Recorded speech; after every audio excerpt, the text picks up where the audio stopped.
We Are Islamic Republic, Part 57. The Simon Report Proposals.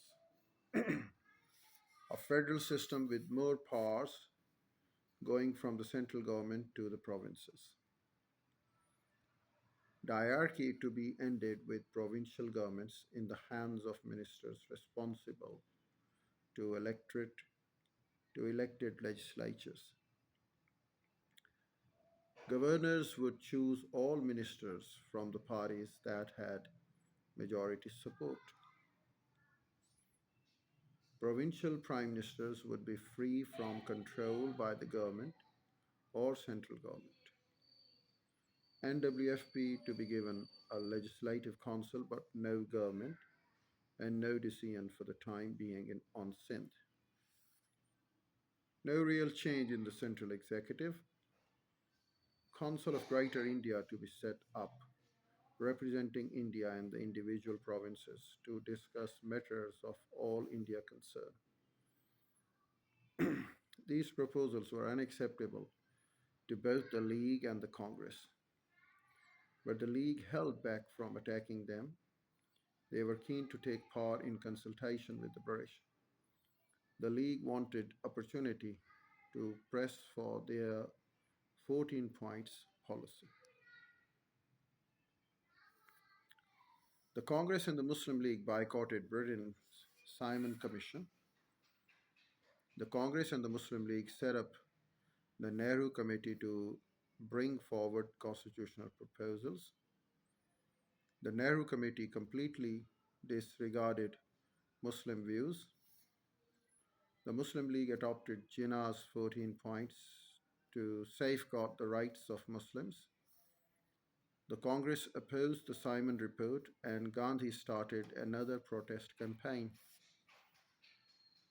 Jinnah lost hope of Hindus and Muslims working together. The Muslim League looked forward to discuss with the British government.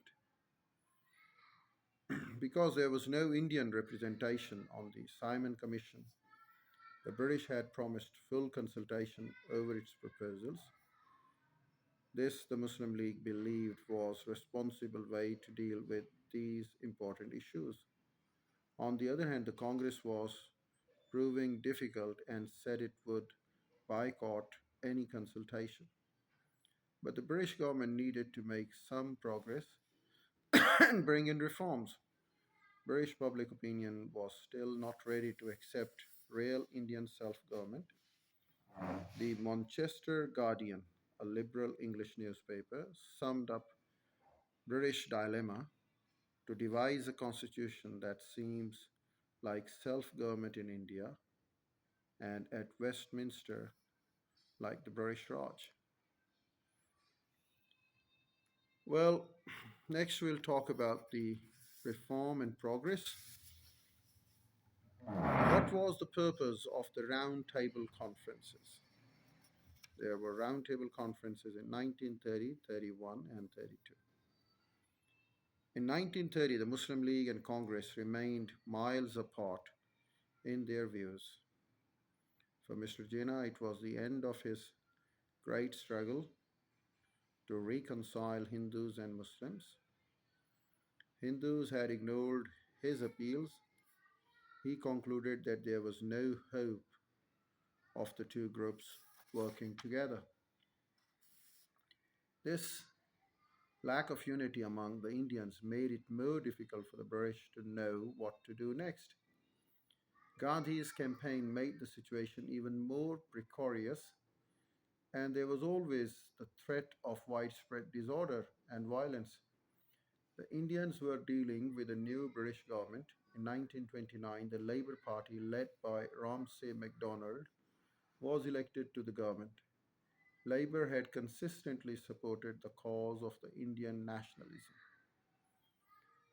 Since the Simon Commission had been rejected by the Hindus and Muslims alike, the British organized a roundtable conference in London and invited Indian political leaders as well as the princes to discuss future constitutional reforms for India. Three such conferences took place.